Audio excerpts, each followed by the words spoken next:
Good morning students. आज हम कक्षा 10वीं की पाठ्यपुस्तक स्पर्श भाग 2 से मीरा के पद पढ़ेंगे। भक्ति काल की प्रसिद्ध कवयित्री मीराबाई ने अपने पदों में अपने आराध्य देव श्री कृष्ण के प्रति अपनी भक्ति, आस्था और श्रद्धा प्रकट की है। वे उन्हें अपना संरक्षक मानती है। पहले पद में अपने प्रभु श्री कृष्ण से जन जन की पीड़ा हरने की विनती करती है। वे द्रौपदी, भक्त प्रहलाद, गजराज तथा कुंजर का उदाहरण देकर कृष्ण को अपने कर्तव्य का स्मरण कराती है कि हे गिरधर, आप मेरी भी पीड़ा हरण कीजिए, मुझे सांसारिक भवबंधनों से छुटकारा दिलवाइए। इस प्रकार मीरा अपने आराध्य की क्षमताओं का गुणगान करते हुए उनका स्मरण करती है।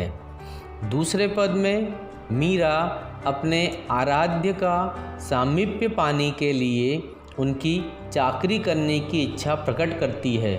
वे श्री कृष्ण के सभी काम करने को तत्पर है। प्रातः उठकर उनके दर्शन करना चाहती है।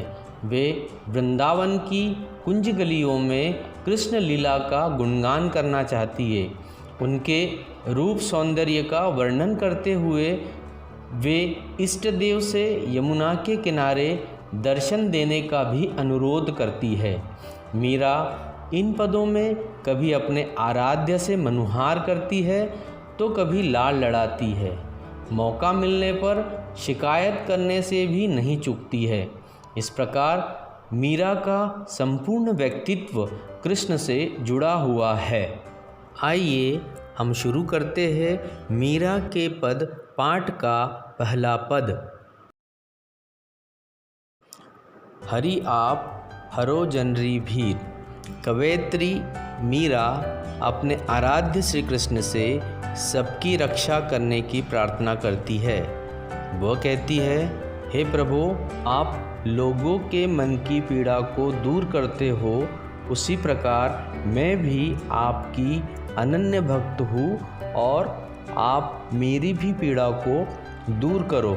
इस प्रकार कई अन्य उदाहरण देकर कृष्ण को अपने कर्तव्य का स्मरण कराती है। द्रौपदी री लाज राखी, आप बढ़ायो चीर। मीरा भगवान श्री कृष्ण से कहती है कि जब दुशासन ने भरी सभा में द्रौपदी का चीरहरण करना चाहा, तब द्रौपदी के नाम स्मरण करने से ही आपने उसे वस्त्र बढ़ाकर उसकी रक्षा की थी। भगत कारण रूप नरहरि, धरयो आप शरीर।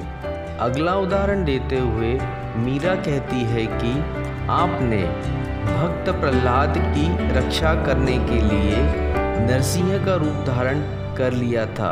भक्त प्रहलाद के नाम स्मरण मात्र से ही आपने उसकी रक्षा की थी। बुढ़तो गजराज राख्यो, काटी कुंजर पीर।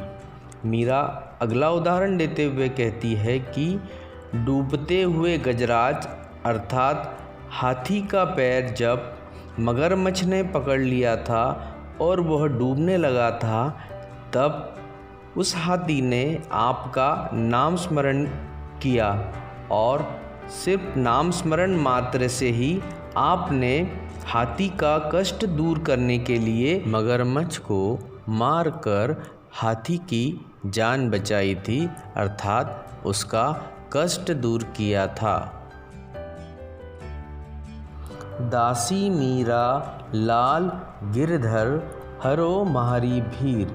इस प्रकार उदाहरण देकर मीरा श्री कृष्ण से विनती करती है कि वह श्री कृष्ण की अनन्य भक्त है और उनकी दासी भी है, इसलिए श्री कृष्ण उनकी पीड़ा को दूर करे।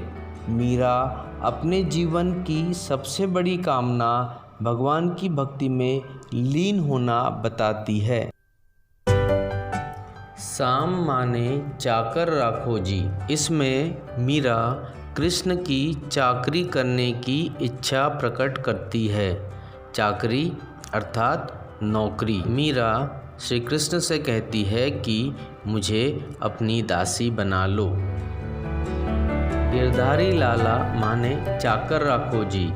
मीरा भगवान श्री कृष्ण को विनती करते हुए कहती है कि गिरधारी लाला अर्थात जिन्होंने गोकुलवासियों की रक्षा के लिए पर्वत को, गिरी अर्थात पर्वत को अपने उंगली पर थामा था और उनकी रक्षा की थी, ऐसे गिरधारी लाल से मीरा प्रार्थना करते हुए कहती है कि मुझे अपनी दासी बना लो।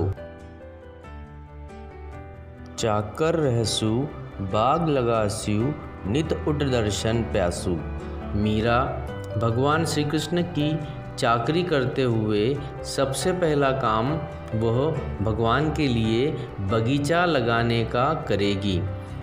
मीरा कहती है कि मैं दासी बनकर तुम्हारे लिए बगीचे लगाऊंगी और नित्य उठकर दर्शन पा सकूंगी। इसमें मीरा ये कहना चाहती है कि भगवान के लिए बगीचा लगाऊंगी जिससे भगवान टहलने आएंगे और इस बहाने मुझे उनके दर्शन होते रहेंगे। बिंद्रावंद्री कुंज गली में गोविंद लीला ग्यासु। चाकर बनकर मीरा अगला काम वृंदावन की कुंज गलियों में कृष्ण की लीला का गुणगान करना चाहती है, जिससे वह श्री कृष्ण का सानिध्य पा सकेगी। चाकरी में दर्शन प्यासु सुमरण प्यासु खर्ची। भाव भक्ति जागीरी प्यासु तीनों बाता सरसी। मीरा कहती है कि चाकरी करते हुए प्रभु के दर्शन का अवसर मिलेगा, नाम स्मरण रूपी खर्ची मिलेगी, भाव भक्ति रूपी जागीर प्राप्त होगी। इस प्रकार तीनों बातें पूरी हो जाएगी। अर्थात हम ये कह सकते हैं कि जिस प्रकार हम कहीं नौकरी करते हैं जिससे हमें वेतन पेमेंट मिलता है, उस पेमेंट से हम अपना खर्चा चलाते हैं और उसमें से ही बचत करके हम अपनी प्रॉपर्टी बनाते हैं। उसी प्रकार मीरा भी दर्शन रूपी वेतन पाकर भाव भक्ति रूपी जागीर बनाना चाहती है, अर्थात प्रॉपर्टी बनाना चाहती है। इस प्रकार उसकी दर्शन, भाव और भक्ति रूपी तीनों बातें पूरी हो जाएगी। मोर मुकुट पीतांबर सोहे गल वैजयंती माला। वृंदावन में धेनु चरावे मोहन मुरली वाला। इन पंक्तियों में मीरा श्री कृष्ण के रूप सौंदर्य का वर्णन करते हुए कहती है कि श्री कृष्ण के सिर पर मोर पंख युक्त मुकुट सुशोभित है। उन्होंने पीतांबर अर्थात पीले वस्त्र धारण किए हैं। गले में वैजयंती माला है। वैजयंती अर्थात भिन्न भिन्न फूलों से बनी हुई माला। वे वृंदावन में गाय चराते हैं और मनमोहिनी मुरली बजाते हैं। इस प्रकार श्री कृष्ण का मनमोहक रूप मीरा द्वारा इसमें प्रस्तुत किया गया है। ऊंचा ऊंचा महल बनाओ बीच बीच राखो बारी। सावरिया रा दर्शन प्यासु पहर कुसुम्बी साड़ी। मीरा भगवान श्री कृष्ण के लिए चाकर बनकर ऊंचे ऊंचे महल बनाना चाहती है और उसमें खिड़कियां बनवाना चाहती है ताकि उन्हें श्री कृष्ण के दर्शन प्राप्त हो सके। वह कुसुम्बी रंग अर्थात नारंगी रंग की साड़ी पहनकर सावले प्रभु के दर्शन पाने की इच्छा व्यक्त करती है। आधी रात प्रभु दर्शन दीजो जमुना जी रे तीरा। मीरा रा प्रभु गिरधर नागर हीड़ो घणो अधीरा। इन पंक्तियों में मीरा श्री कृष्ण से प्रार्थना करती है कि हे प्रभु, तुम आधी रात के समय मुझे यमुना जी के किनारे दर्शन देने आना। हे गिरधर, मेरा मन आपसे मिलने के लिए अत्यंत व्याकुल है। आप मुझे दर्शन अवश्य दीजिए। इस प्रकार मीरा भगवान श्री कृष्ण को पाने के लिए हर संभव प्रयास करने को तत्पर है, तैयार है। धन्यवाद प्यारे बच्चों। मैं आशा करता हूँ कि आपको मीरा के पद सरलतापूर्वक एवं अच्छे से समझ में आ गए होंगे।